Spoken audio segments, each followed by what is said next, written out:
So yeah, thank you so much for agreeing to be a guest on the Feeling Seen podcast. As you know, this idea was, I give Anthony the credit, but it was born out of just a desire to kind of connect with each other, because as you know, once COVID happened, we kind of instantly started teleworking. And so we haven't had that camaraderie not even camaraderie, but just this sort of dropping in on each other and waxing poetic about life that we normally have. So Anthony had the wonderful idea of like, let's do a podcast and just talk, and we can bring in our colleagues. So I'm excited to have a friend and colleague today, Elizabeth Christensen. And so we're going to get to talk to you and hear all about kind of your journey to psychology. But yeah, I wanted to just give you a minute to introduce yourself to our fan base. Oh, the fan base. Okay. Did they have a name? Did they have are they like the Feeling Seeners or? They're the touchy feelies. Oh, the touchy feelies. I have no idea. I don't know if this fan base is quite that powerful yet for a name. Well, nice to meet all the touchy feelies out there. My name is Elizabeth Christensen. I'm a psychologist at CAPS. I've been working at CAPS for I think about 8 years now, and so came as a trainee and just never left. Just enjoyed working with the students a lot, and especially my colleagues. So I'm happy to have this time with you guys to just to wax poetic and talk about our lives. Should I talk about like clinical or personal or? Well, yeah, we can just sort of flow into it. And so one of the things we've been really enjoying is a chance to get to know our colleagues and the people we've invited on who've come on so far, to know them maybe in a different way or a bit better even, or just to hear. We don't maybe often talk, even as we're getting to know each other in the office and in our normal way, about the journey to this point, and we've been interested in that. And so what we would love to hear about your journey to this point, and how you got to this point as Dr. Elizabeth Christensen, one half of the outstanding group coordination. I'm gonna start to feel ganged up on here. So, touchy feelers, you're gonna see how they're so in sync. Never feel ganged up on. We're the group people. We're about inviting people in a bigger circle. Nice reframe, Anthony. I like that. Okay, where to start? So, okay, well, I was born in 1981 in a small hospital. No, I won't go that. Elizabeth's also our resident comedian. You should know. She keeps us laughing. I mean, what do we have these days? But a little bit. We gotta hold on to the laughter as much as we can. So. That's the truth. That's the truth. Yeah.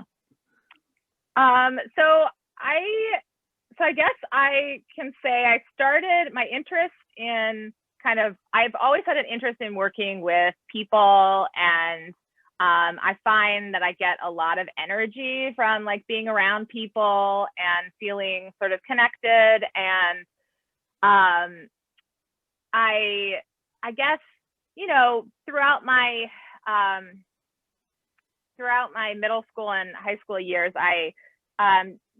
I did a lot of work with working in nursing homes, and I just really love sitting with mostly women, but there's some men, and just talking to them and hearing about their lives and being with them in times of pain too. And as people would pass or things would happen, I worked at nursing homes that were, I worked at this particular, or not worked, volunteered. I mean, I wasn't to the level of working, but, and it wasn't work, but it was very, didn't have a lot of funding. And so there was often a lot of sort of sort of need experience, and people didn't maybe have people come to visit them. And so just that, I felt so like just honored to be a part of that, people's lives, and to be able to kind of help them in some sort of way, and to also like hear just really interesting stories. So I think that kind of like cemented this idea of like, I want to be around people, and I think I can sit in things that maybe might be hard, and be okay with that, and can maybe be of help to people. So I guess that was like the sort of several experiences working in nursing homes when I was younger. Then I went to college, majored in sociology, and that felt like a lot. The systems, the bigger systems to me just feel like a lot sometimes. It's like, what do I do? How do I do anything? That's a lot. That, you know, waiting for change to come can be a long time. And I think that there's like amazing work that happens, and I'm so in awe of people that do like systematic, like higher macro level stuff. But I think for me, what was more sustaining for me was maybe to work on an individual level. And so I just found like I got more energy for that. So I decided to go. Oh, and then I worked in some group homes in Boston. That was like my first major job, was working with people with paranoid schizophrenia who are living with paranoid schizophrenia in group homes in Boston for a couple of years. And I like loved it. I love the people.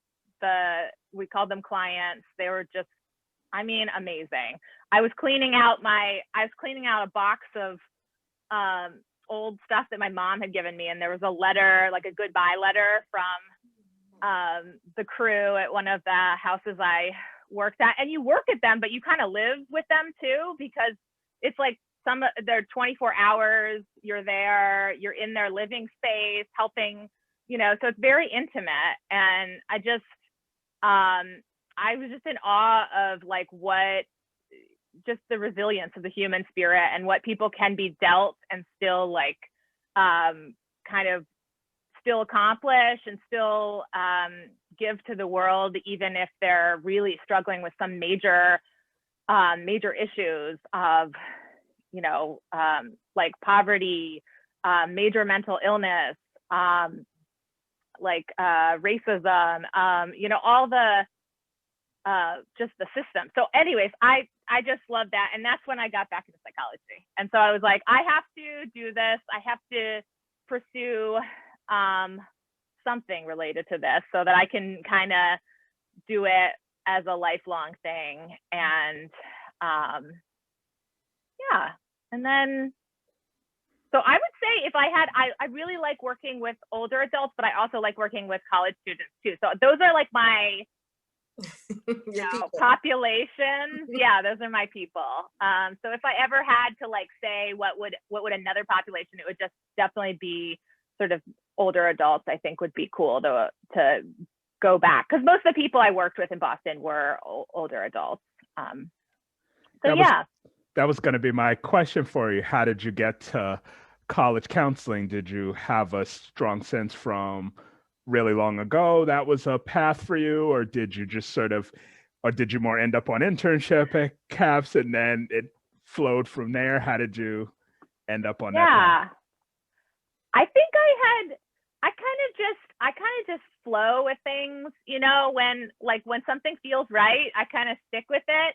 I'm not a person that like exactly is like, this is my track and this is my specialty area. I'm not really, I sort of more kind of go with the intuition in some ways. So I guess like I had experience with older adults, but I worked at a community college when I was in grad school for a couple of years, and I just love the population there. Again, just people just getting things done and showing up and having so many things that they're sort of juggling and still like making it work, and just that resilience and working with a client base that was coming from that.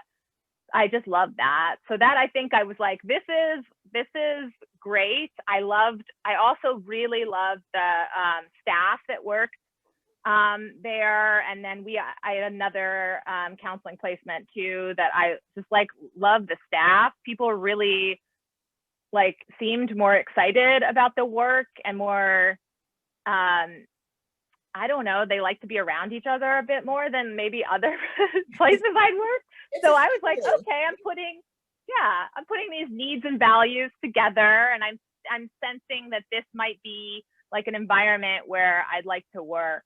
Yeah, but I just like people in general, so I feel like I could probably, work with a lot of populations.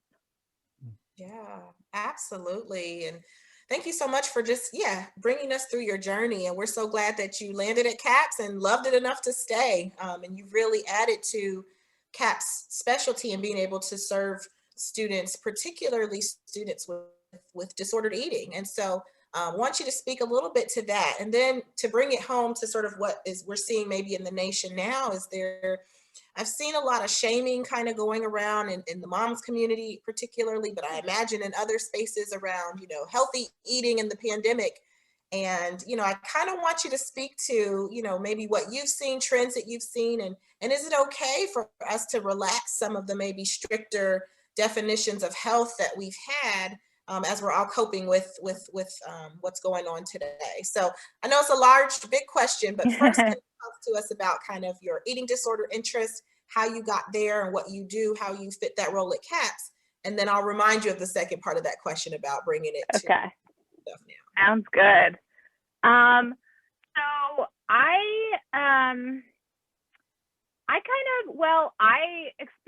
I went through I had an eating disorder, a period where I think it was like the end of college into a couple years after college, or a year after college, where I sort of went through having an eating disorder. And so that was a really challenging time. And it was the first time where I was like, whoa, I really need some therapeutic support. And I think it really made a lot of difference to me to have somebody there who could sort of guide me through the process. And because I felt very alone, I felt very sort of isolated. I didn't tell a lot of people. I was, I felt shame around what the behaviors. So yeah, and so I think going through that, I think gave me sort of a lot of compassion for people that are experiencing some of the same stuff. And I think when I came to college counseling, it's the same time that happened for me, where some of these maybe some of the diet culture mentality, maybe the disordered eating then shifts into an eating disorder, or starts to look, and that feeling of okay, I'm going to control this, turns into really an out of control sort of experience. And I see that happening for a lot of sort of young adults at this time. And so if there's any way, I think about what would it have been like to have maybe some sort of support like that in college. And so I try and kind of use that experience to kind of meet people where they are. I think it gives me a lot of compassion for, how hard it is to be feeling like that. And maybe a lot of times when I see people, and I'm sure you guys can relate to this, is sometimes the first time they've ever talked about things or put a name to it, or said, yes, I do throw up my food sometimes. Sometimes the first time they said that is with you. And so it gives me an access point to kind of know a piece of what that's like. Obviously, my experience is not theirs, and they have their own experiences. But so that's kind of like, I think of that in terms of, like, I do the body image group, and I really think about, wow, like, what would it have been like to have a community of, a female identified people that were sort of talking in ways of like, how can we move to a place of like, sort of nurturing ourselves and accepting ourselves, and,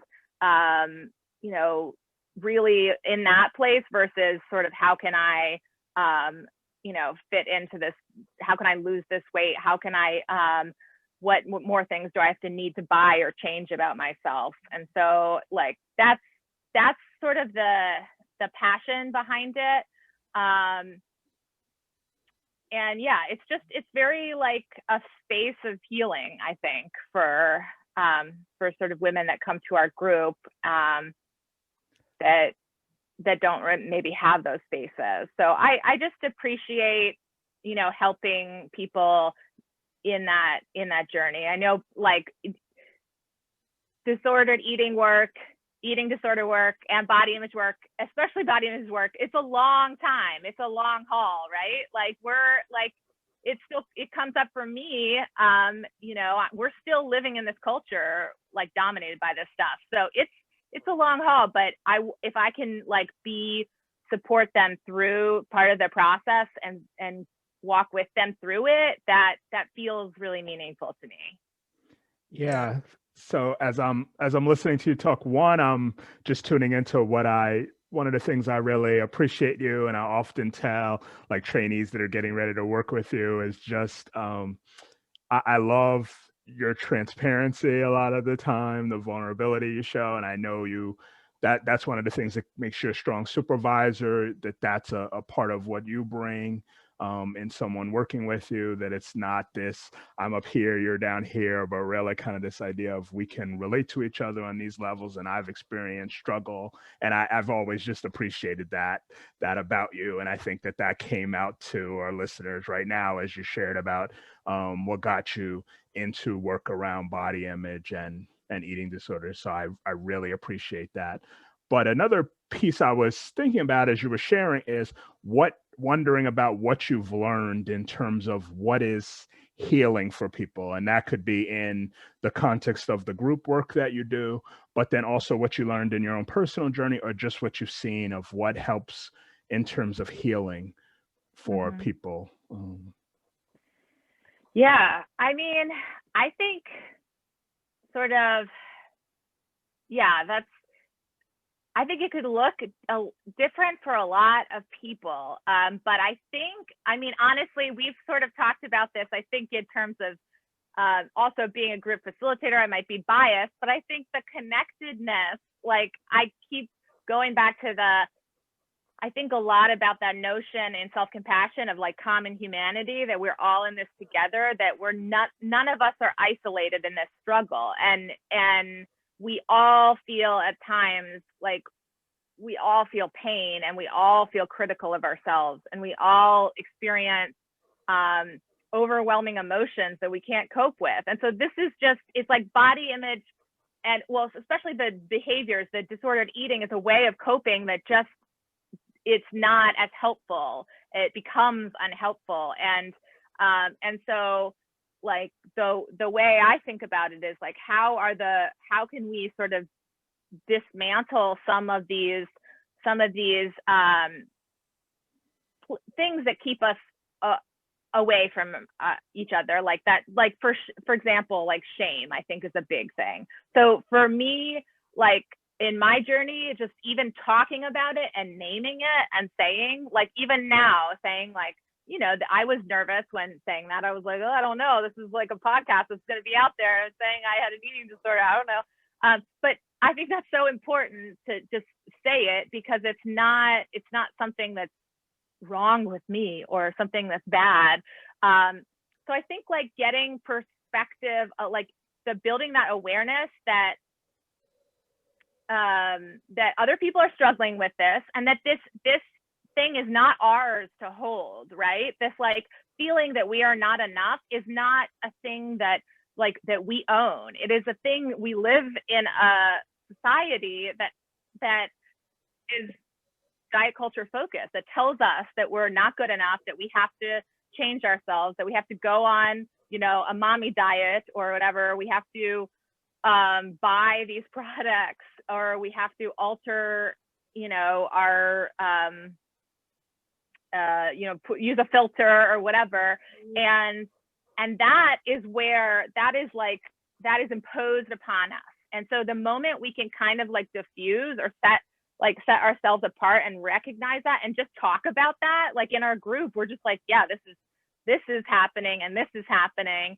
And then we can see, okay, like that can happen, but there are other sort of avenues for me. Like I could do other things, and I can maybe think about, do I want to expose, like on social media is a big thing, right? So do I want to expose myself or add some body positive followers? Do I want to start following people who have bodies of different shapes and sizes? Do I want to like, so we have like, so when we can see it for what it is, we have like more options and more avenues to go down. So I think that like, and we can go down with other people. Like we don't have to go down this path alone. Like we can go down with, you know, other women and men that can support us through this process, or therapists, or you know, I think it's super important when if you have like pretty like moderate to more intensive eating disorder, to have like a team of people to help you through it, because it's just a lot to. And then now when, you know, have life stressors and a pandemic and everything going on in the world, it's a lot, and it's going to test those like reserves, and we just need more support. So. Wow, I just feel like we're on fire today, y'all. And because I have the two of you who are group coordinators here, I want to reflect on something you mentioned, Elizabeth, but also bounce a question to the two of you, because I do think shame, you mentioned shame being something that was came up for you, but I think it's an element in, as I think of the groups that we hold, probably most, if not all the groups, there's an element of addressing the shame of whether it's your identification with a particular group and an identity or a behavior, right? And so there is I couldn't agree more that there's an element of that where we can think I'm the only one, and that isolation can set in. And so breaking that down in a room full of other people that are also similarly minded or thinking or have struggled in that way is just so powerful. We've said on this show before that, you know, that's been one of our messages, our big, you know, just stop it and stop thinking that you're the only one, and realize that is I'm not going to get spiritual, but that is a negative, I'll just say that's a negative, irrational thought that gets put in by, you know, and all kinds of things. Like you said, the society, the world we live in, growing up, messages we might have internalized, but group can really break that and then replace it with healthier, more rational, if you want to go CBT thoughts. And so I wanted to comment on that. Because that stood out, and I think that's an element of a lot of groups that we have, if not all the groups. And then y'all are you all are the group facilitators. Can you speak to what makes you proud and excited about our group offerings at CAPS? Like what fires you up about the work that y'all do, and then the work that you encourage us to do as staff? Yeah, I think there's so much that fires me up about it.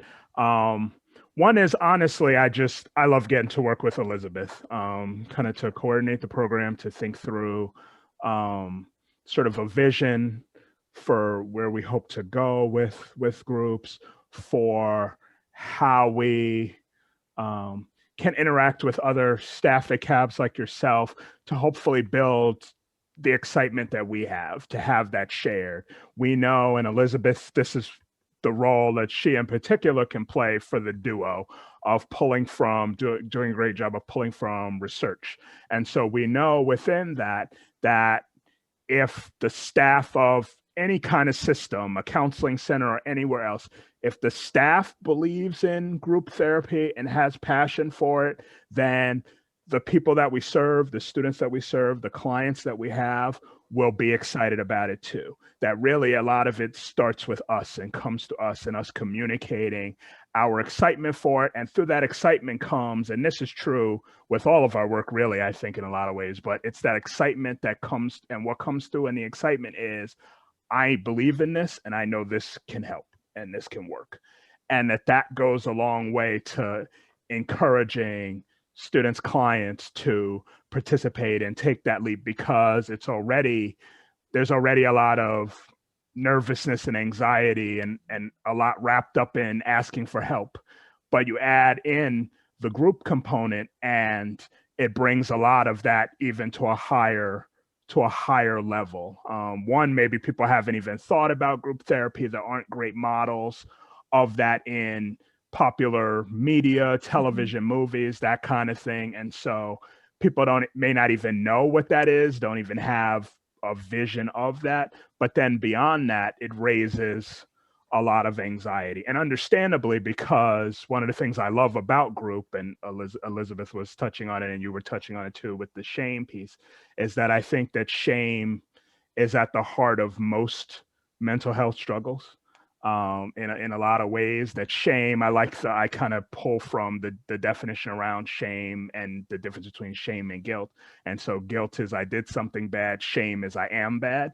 So it's the idea of I'm fundamentally bad, broken, terrible. And group is so healing for that piece of things. We can come in presenting with different things, if that's anxiety, depression, problem eating disorder. We can have all of these labels that all seem very different, but at the core can really be, if anyone knows I'm struggling, if anyone knows that this is actually part of me, that I'm actually human and not some perfect robot that goes through the world with no problems and no waves, nothing hits me, nothing bothers me. If anyone knows this, if anyone really sees me, then they will hate me, I am unlovable, and I will be rejected. And group is a great path, the most powerful path therapeutically that I know, to completely turn that on its head and to really encourage people that they can be seen. And I know, and Elizabeth can speak more strongly to this, but she and I have got to talk about the power of, say, her body image group. And I know that that's a big part of it, is that being seen, and when you can let go of the game and the act, and what that means, and to find out I can still be a part of others, I can still be connected, even in my flawed, struggling humanity. So I think that's one of the things. I can go on and on and on about group, as you both know, but that's where some of the power, or a lot of the power, really comes in for me in group. And to get to be a part of that, to get to see that so frequently, just leaves me so excited. And to get to see, I think I've shared this with both of you, that one of the most amazing things in doing group, at least especially the kind of the groups that I do, our process groups, the connections, understanding self and others, and some other groups, is seeing that what people come in saying is that they're most afraid that they'll be rejected. But what actually often happens in the process, not that that's not a fear, but what actually happens in the process is the thing that makes people, and I think I've maybe even said this on the podcast, the thing that makes people in some ways the most anxious, that blows their mind the most, is when they get all of that caring and support and love from people in the group. And then they have to incorporate that into what they've been telling themselves and what they've been believing about themselves, that I am awful, no one could ever want me. And so now, if these people who aren't professionals, they're not paid, they're showing up to work on stuff too, if they're saying, I miss you. I want to hear more. I love you. What do I do with that? Because they know my crap. They know all the stuff they know what's happening with me.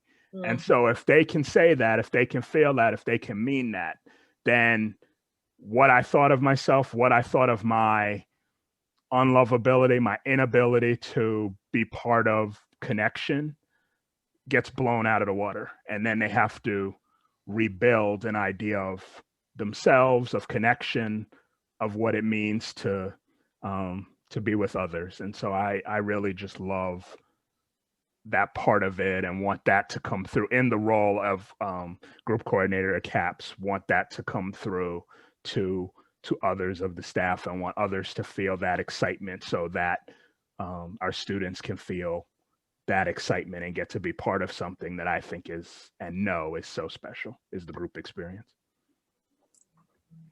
Thank you. Yeah, I could listen to you talk about group forever, but I know you might be, preaching to the choir. But yeah, I agree with all of that. Like, I think I think a lot of our students, especially like high achieving students, and just in an individualistic Western culture, we have this mindset of like, I need to achieve these things. And when I achieve these things, then I'll be accepted. But underlying all of it is this desire to connect to others. And what happens is people become so like outcome focused and on all these, like, whether it's, my body, my weight has to be this number, or I have to receive this, I don't know, I have to be a doctor, or I have to get these things, and then I will be accepted. And when you get into groups, you find out that that's actually, it's like people connect on our humanness and on our like struggles and our frailties and our joys, but that like that those parts of you are not parts that you have to deny, and that you can have that sense of connectedness and belonging right now. Like, you don't have to get to any place to sort of have that. And so I think that like seeing that piece of like people sharing, people being vulnerable with one another and sharing their darker places or their hidden places and being accepted. That's just, I would argue, I would echo what Anthony said. Yeah, that's like really, it's magic. You see it and you're like, wow. Yeah, it's a beautiful thing. And I think you both spoke to so eloquently to, just not only the power of group, but what you as a facilitator can really witness and bear witness to, right? Which is stepping back and letting other people care for each other in a way that maybe they have never been cared for before, which is also really, really powerful. And I'm thinking, all of us hold group membership that might be similar and shared identities with some groups that we run.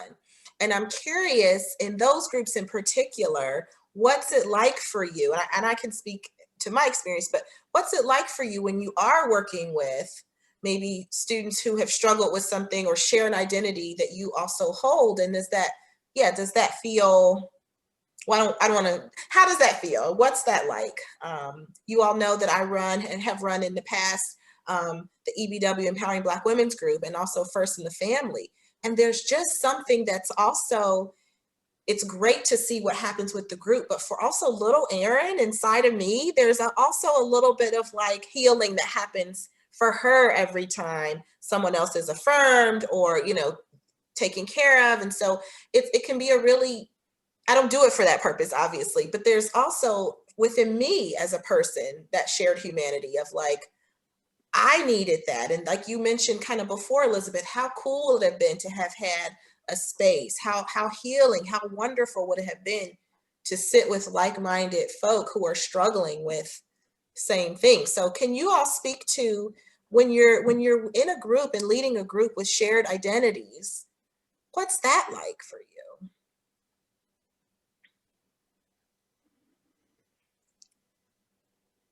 Anthony, you do brother to brother. What's it been like for you? Yeah, I was just pausing in case Elizabeth wanted to wanted to I think I'm still, settling in.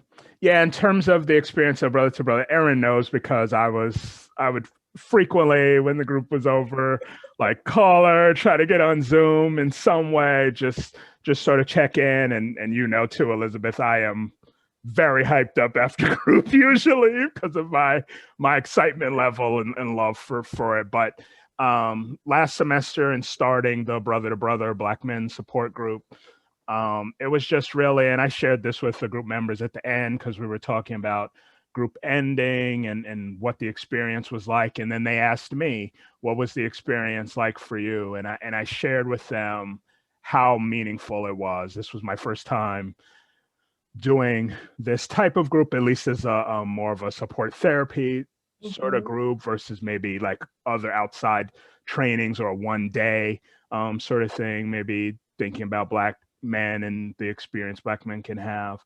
But it was just really special to get to be in that space for me, to be able to offer that for me as I get, I think in particular, as I get older, I may be experiencing some of what happens for people as you get older. You think about younger generations in particular, and I find myself just wanting anyone, but particularly Black men, to be okay. There are so many ways in which there's so many negative media images, so many negative, so many uphill challenges in a number of ways. And so I want Black men in particular to be okay, is the best way I could say it, to be thriving, heading towards thriving. And then particularly when we're in a setting of higher education, we have an opportunity that we have people at a point, even if they may have different backgrounds all around and some may come from more challenging backgrounds, some less, but we have a chance for people to learn in so many ways, and that can be in some of the educational things that get them where they want to go in terms of if that's career and job and the money and the things some of that piece. But then there's a deeper piece, at least for me, of there's a fulfillment within that education. Part of that education can be learning about self, learning about navigating in the world in a healthier way, and that's something I want. I want to assist in getting to a point of thriving. You and I, in particular, Erin, have spoken about the historical journey of Black people in, especially the United States, and being in so long a survival mode of constantly under attack and demeaned. And not that some pieces of that aren't still definitely occurring, as we can very clearly see.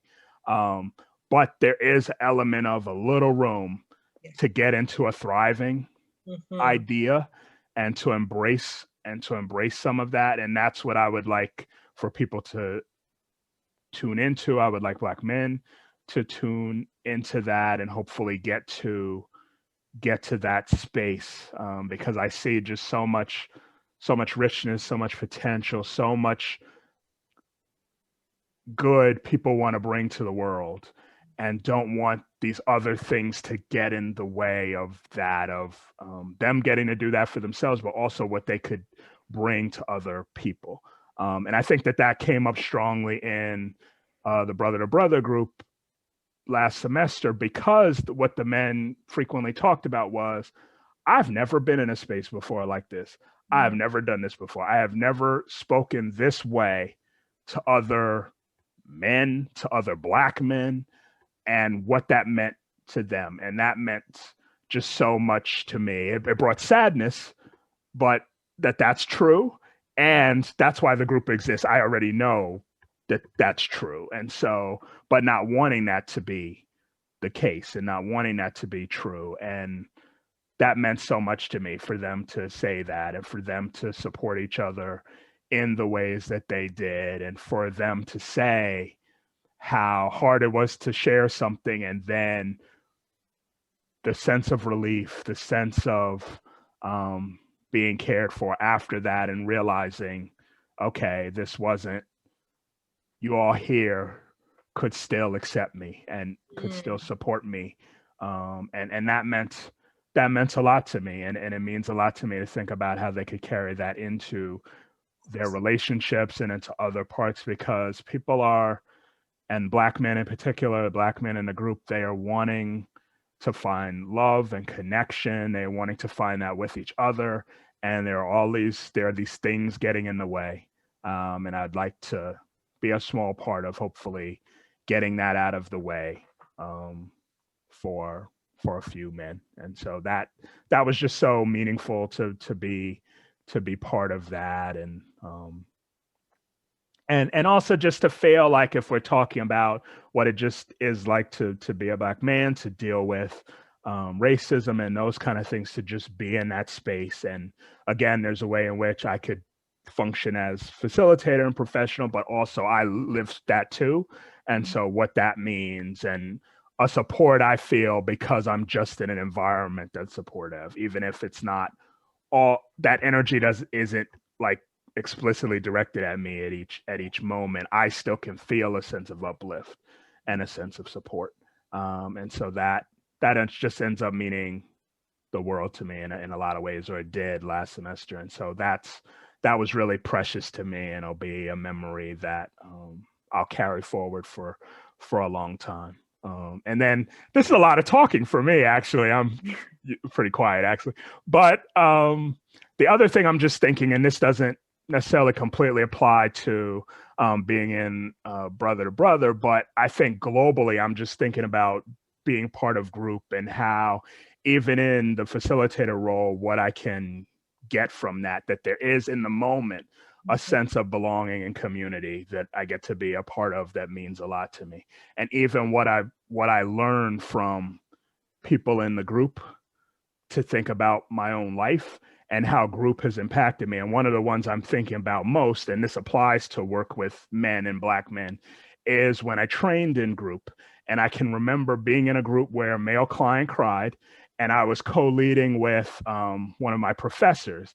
And my professor made nonverbal gestures that said to me, move closer to the client. And so I did that while this male client is crying.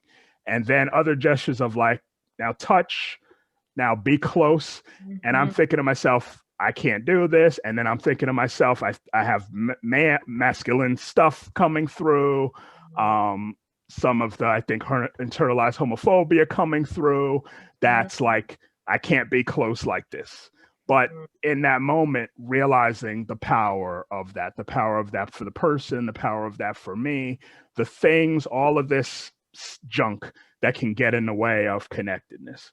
And so that's also a thing that I hold, that memory I really hold for one of the things I love in group, but what it taught me about connectedness, relationship, connectedness to men. And so that was really meaningful. So, yeah. Thank you so much for sharing. Ooh, I just feel full from that. I'm imagining, like when you were sharing, just the imagery of you moving closer and thinking about how powerful that is when we're being vulnerable, when we're sharing a hurt, for someone to witness that and to respond to that lovingly and caringly. That it just gave me chills thinking what that would have meant probably to that client, right? It was meaningful to you, and I'm glad you shared that, but also thinking about what that was like for that, especially like you said, adding in masculinity and all the other things, but gosh, that's it, right? The connectedness, the relationship. We all conceptualize from relationship-based theories, and that really means that's it. That's what we're longing for. So I appreciate you sharing all of that, but really I'm left with how you cared for and maybe push through and address kind of your own stuff in the process, but someone who needed to be witnessed and seen in that moment. Dr. Christensen. Oh yeah, I think the same. Speaking of like addressing our own stuff through a group, I definitely think that's a part of it for me. Of like that, I remember in grad school, I was like, I don't want to touch eating disorder stuff. I don't want to I was like, what if that's gonna, be triggering to me, or what if that's, and maybe I wasn't ready at that point in my like recovery journey to do that. But I think for me, having done, the body image group for eight years, what I've noticed is it's like really helpful in terms of recovery, and in terms of like you can witness just what this is about, what's going on, and really see, well, people take giant risks and strides that like I am, like Anthony, can sit back and just be in awe of. And that inspires me to like, okay, I've got to come away from what I've witnessed here and continue to sort of respect and nurture myself, and to continue to, to try and kind of to be kind to myself and to be loving to myself, so that I can show up for group. Because what would I be, or to use language that is, affirming of different body shapes and whatever, and to try and continue that process for myself. It being in the group does that for me. It's like, this is why I do this. This is why I do the little things throughout the week that, like turn that off, or try and, refocus on this, or maybe watch, a documentary about body image when I might want to watch something, just the little choices we make, the moving towards versus moving away, those little choice points that we have throughout the week. If I have this space where I can see like the importance, how important that is for people, and how maybe one change where like somebody goes to a friend and tells them about what they've been struggling with and feels accepted, and how meaningful that is for them, then that sustains me in like my work and how I need to show up in this group. Because if I'm not in a healthy place with myself or working on it, then I'm not going to be, effective in terms of like being a sort of a leader of this group. So I think that's super important to me. And that's also the same thing with the self-compassion group that I do. It's just it's a way to like be present to the healing effects of these spaces. And so I definitely take away, I take away stuff from group. I tell the group leaders at the end, I'm like, this has meant so much to me too, and I've gotten so much out of it. So yeah, I love the idea of sharing what it meant to you, because also I think that sometimes students can feel like almost like we're the teacher and they're the students, and so sometimes it can be like we're just impervious to things, and it's like, no, this was really meaningful to me as well, to witness you all and the growth and the challenging and all of that happened. Oh yeah, I say that all the time in body image group. Like, you don't get a diploma in graduating from body image school. Like, oh, like I don't have a I did it. Like, I'm not like, oh yes, I'm perfect, I've got everything. That doesn't happen. And so I'm not coming from a place where I have everything sort of figured out. I'm just coming from a place of like having, tried things and gone through things. And, I'm at a sort of a better place compared to my former self with my body. And these are some things that maybe have worked for me, but you're never like gonna, get a diploma in, there's no perfect way to go. And so I don't want to be seen as that person that has all the answers, because they have their answers. They just, yeah. And I'm thinking that came through so far. I was just thinking about the groups you actually do and how you live that value actually in body image and doing self-compassion, because those are very much about there isn't a certificate. It's a lived experience. It's a humanity, and in particular, self-compassion is very much about that there's no, I've now heard about, learned self-compassion, and so it'll never come up for me. The critic will never be strong again, and it doesn't work that way. It's a constant thing of giving compassion, of not saying this experience of this human experience separates me and I'm the only one who's ever had it, which means I'm the only one in this pain and I'm so terrible and all of those things. So that was just sort of popping up for me as you were talking of how you live that idea you were sharing about there is no certificate. There's no.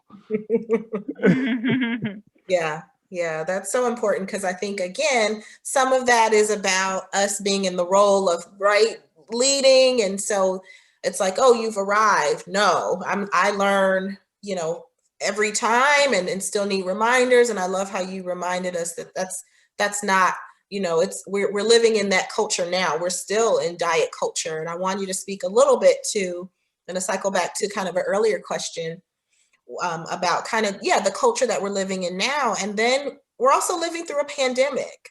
And so I'm not sure if you've seen sort of some of the messaging, but, if I give my kid chicken nuggets, it's okay. I might not make the best choices because at the end of the day, we need to be fed and safe, right? And so there's a way that I think we can be really hard on ourselves. And I'm curious if being that you're kind of reading and researching around that culture, if you've heard anything or what are the messages that folks are saying, even with the pandemic and kind of diet culture.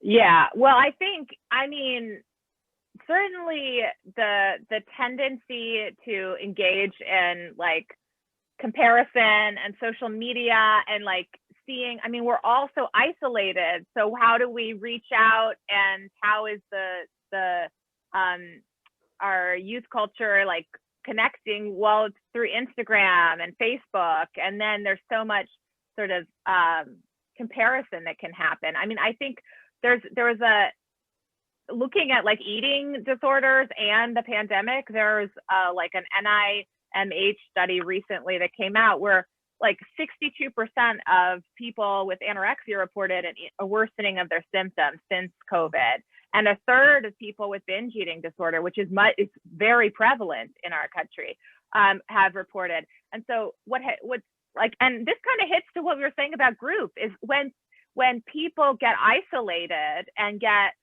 lose that connection with one another, that is like sort of, and then have this sort of stress or anxiety, increased depression, collective trauma from what is going on in the pandemic. These are real triggers for kind of some of these coping strategies that maybe worked for us in the past to kind of resurface, or that maybe are unhealthy, but we've sort of done in the past. And so it's like, well, I feel out of control. I don't know what's happening. I don't know when, that we're going to be back to normal. I don't know if I have the virus or whatever. Let me try and, calorie restrict and spend a day on, or like figure out meal planning for my kids, or do whatever so I can have this sense of control. And that will sort of, in the short term, give me this feeling of relief from all those emotions that I don't want to feel, that I can't feel, that are like going to eat me up, or, I mean, to eat you up, to use a sort of but this feeling of like overwhelmed. And so I think a lot of people are feeling that. And then, I mean, there's just so many things related to being like, being in a triggering environment where people are going home, like our students, they're going home.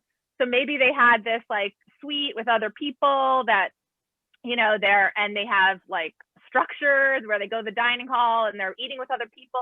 Then they go maybe home or to their own apartment, and they have sort of less oversight, or they are back in sort of this environment where some of these behaviors started, and they're maybe in a room away from the kitchen with family members have unhealthy relationships with their body. So there's all these other things that can happen. And then you have the sort of like the lack of structure, the isolation from others, the increased anxiety and depression, and just trauma that can happen, and past trauma that can come up.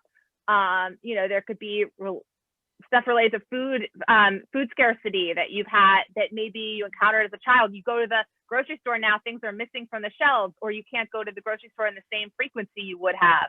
So you want to hoard food. There's all these like things that I think are happening now. Or maybe your people are feeling out of control, so they're looking for blogs for answers of like, what do I need to feed my kids? How can I like you know, how can I avoid the COVID-20 or whatever people are saying?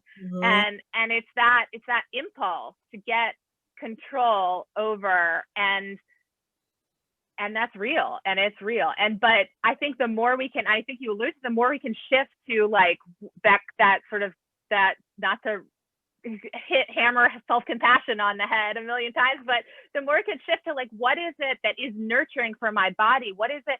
Okay, I'm feeling all these things. Let me take a minute to feel this. I'm fearful. I'm scared. I'm angry. I'm like hurt. What, all these things. And then what can I do for myself in that moment that is going to be helpful and nurturing to myself and kind to myself, and remembering that we're all in this too. So all those like things I think are like, is this going to be helpful for me? Is this going to be? And so if I want to feed my kids chicken nuggets because it's kind of easy at the time, then that's like what is okay. And like, as much as we can get back to listening to our bodies, and like there's like intuitive eating, which is basically just like figuring out what it is that you're hungry for and what your body is saying, like asking you to sort of provide for it. What do I want in this moment? And then kind of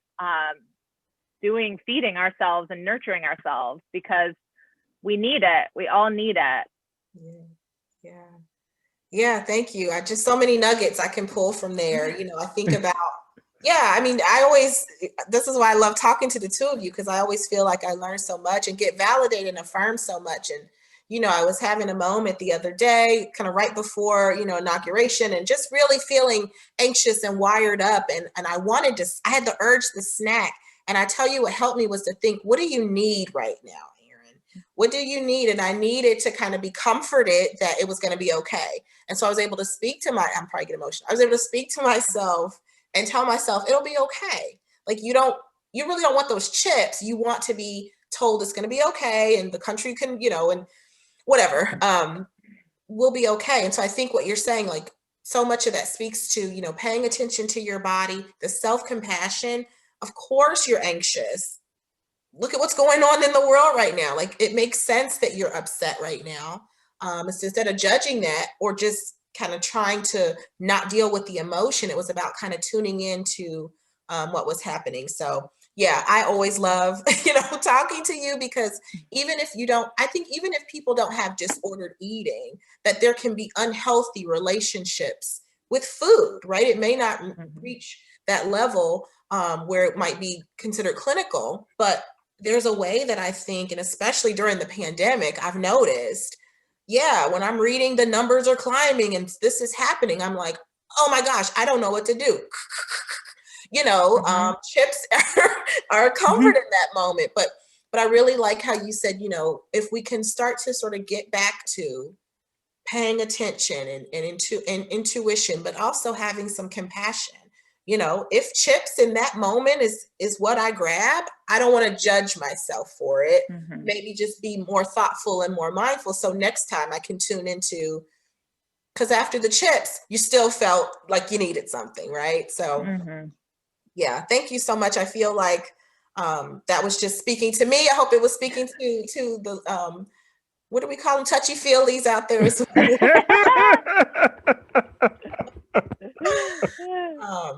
Yeah. I have so many more questions for you. We want to respect your time. And Anthony, you might have other things you want to get at.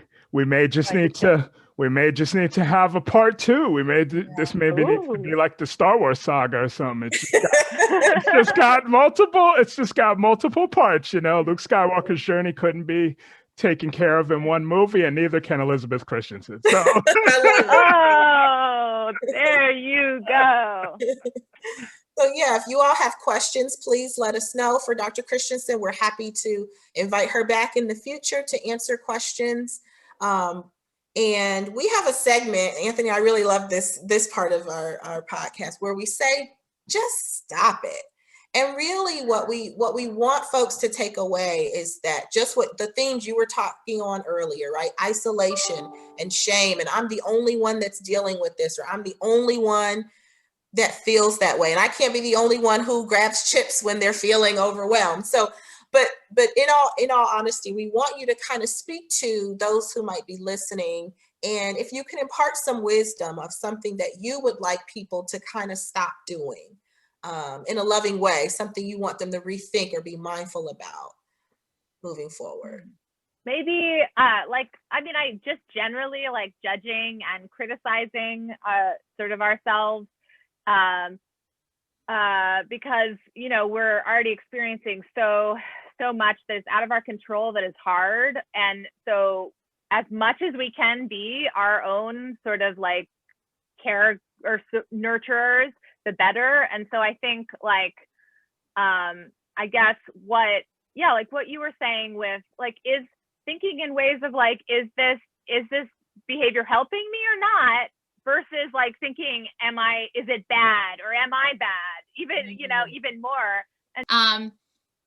And, you know, maybe just stop it in terms of something that's a little bit maybe more behavioral would be to try and limit the social, like Instagram, looking at people who are, you know, very just looking at only one size body, people that are airbrush trying to sell you things, maybe, you know, just exposing yourself over and over and then comparing yourself to this unrealistic, like, so just taking maybe some time to maybe limit exposure, or maybe adding sort of new things on that maybe are more helpful. So I loved how you were saying, like, Erin, like just noticing how you feel afterwards. I think that that's a great like starting point of just taking a moment, like when I get off the Instagram, or when I get off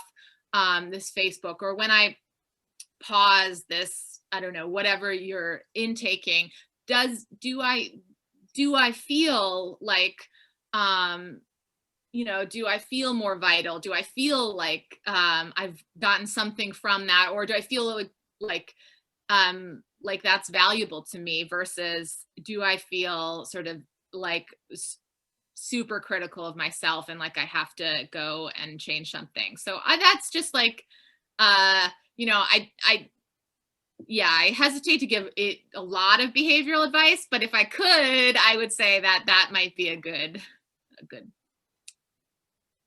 just stop it. Yeah. Yeah, that's wonderful. Yeah, I think it's what I'm hearing is just stop it in terms of like we already have enough things happening in life without tearing ourselves down, and there are ways we can contribute to that. And like you were saying, of being such a harsh critic, and instead of good, bad, asking yourself, how is this helpful to me? Is this helpful to me or not? And then this other piece of thinking about what media and things you're consuming and tuning into. Do I feel sort of uplifted and more full, if we use that term after this, or do I feel depleted and like I just want to tear into myself? And if that's continually the reaction, that doesn't sound like a particularly wonderful thing. Yeah. Well, we have loved having you, so much so that we're going to just extend an invitation right here, right now, for you to come back. We have so many more questions, and our listeners will have questions for you as well. We appreciate the work that you're doing at CAPS, and again, that you loved it enough to stay. So yeah, I enjoy speaking with both of you on group, and your passion for group definitely shows. We can also have another group segment if folks want to hear more. We haven't even touched on all the groups we have, but this is my plug for, you know, if you're listening to this and you're a CAPS student, a postdoc, and you want more information about our groups, you can find that on our website. And then also there's a link on there where you can click and get more information about any of the groups. So even if you're on the fence and you think, I'm not sure, go ahead and request some information, have someone connect with you, answer your questions. We really want to serve the UNC community, and we believe, all of us here believe that group is a very, very, very powerful way to do so. So we encourage you to reach out. We've had Dr. Christensen join us today, who does the body image group and has done it for many, many moons. If that is you, if she's speaking to you and what you're going through, please connect through that group portal, and we're happy to give you some information and try to get you connected. Yeah. And there's a whole lot of information there, videos on doing group over Zoom, myths about group, really wonderful sort of quotes from past students who have been in groups that allowed us to use their comments. And so it's a really comprehensive site if there are questions, concerns, just wonderings about it. So definitely thank you, Erin, for pointing people to that website. And thank you so much, Elizabeth, for joining us today, for being on with us. It was really great to get to hear more about you and your journey, to get to soak up more of your wisdom and your lived experience. And so just really appreciate you being with us here today. So thank you so much. And so we'll close out. This has been Feeling Seen.